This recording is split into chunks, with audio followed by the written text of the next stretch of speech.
region to find out the challenges that they are facing as a result of the open border policies of the Biden administration that has led to unprecedented amounts of immigration, illegal immigration, coming across the border. I first was able to let them know exactly what the state of Texas is doing to deal with the Biden open border policies.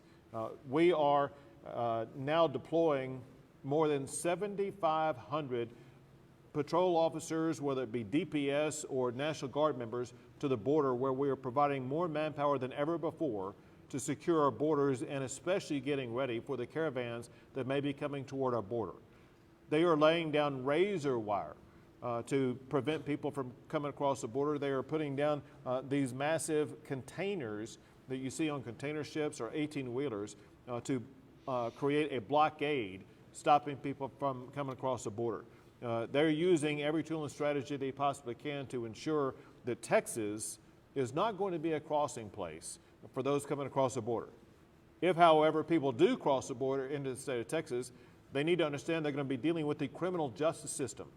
Because of the action that we've taken under my executive order, we are now making arrests of people who are coming across the border trespassing in Texas, and they can serve enhanced time in jail for criminal trespass or for vandalism, different crimes like that, that we are now prosecuting and putting these people behind bars. If they're coming to cross the border illegally into the state of Texas, they have picked the wrong state to come into.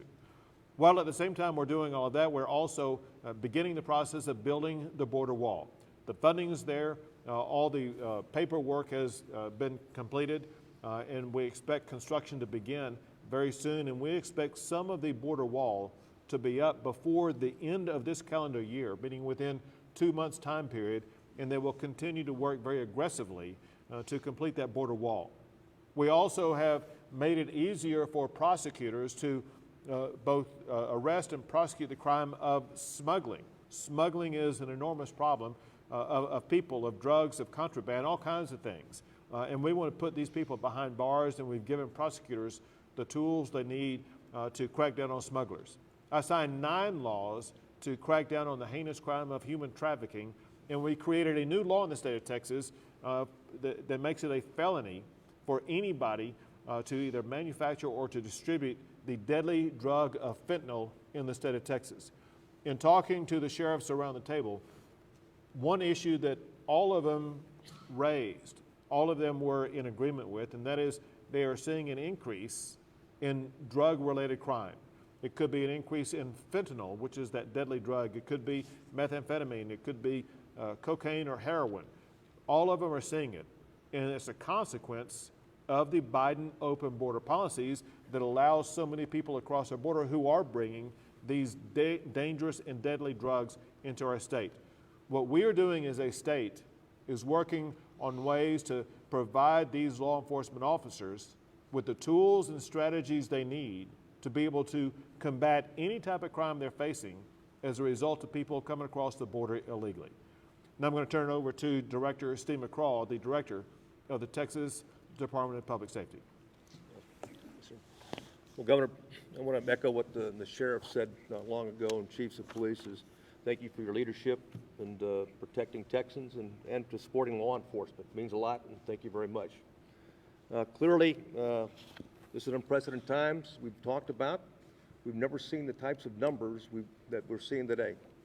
And bottom line, we're experiencing a global mass migration event that's overwhelmed Border Patrol and left gates and gaps and holes that allowed them to move cartel operatives, cocaine, heroin, methamphetamine, fentanyl, even marijuana continues to come in. Transnational gang members in terms of MS-18, MS-13 keep coming through.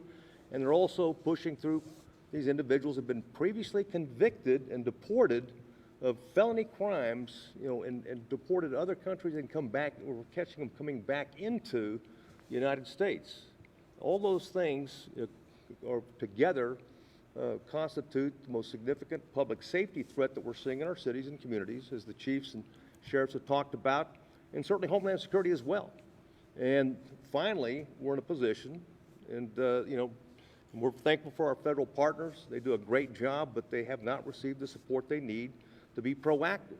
And finally, Texas is in a position, thanks to the governor and his leadership and the legislature, we've got resources now to be able to actually do all three parts of border security, actually all four, including doctrine. And that's barriers. You have to have barriers on the river, bottom line, if you're going to be proactive. Two, you have to be in a position to have resources to respond, and you got to leverage technology to detect intrusions when it happens, and there's got to be consequences, which is a part of doctrine. When people cross into Texas land on a person's property, they criminally trespass, or they're involved in vandalism, you've made it possible for us to do for the first time ever is to be able to arrest those individuals, which I know landowners down there much appreciated, Governor, to be able to do it. And in doing, it makes it safer for the communities in West Texas and all of Texas and really for the nation, because as the border goes, so goes the state, so goes the nation. And thank you, Governor. Thank you. And now Midland County Sheriff Kreiner. I want to echo what Colonel McGraw just said, as well as everybody in this room. We have the same goal and same mission, and that is that we're going to secure our border, whatever it takes to do that. And I thank you for the initiative you've shown towards us, the information you shared with us that's going on, and we're here to support you 100%. So thank you for that. Thank you, Sheriff. We'll take a few questions.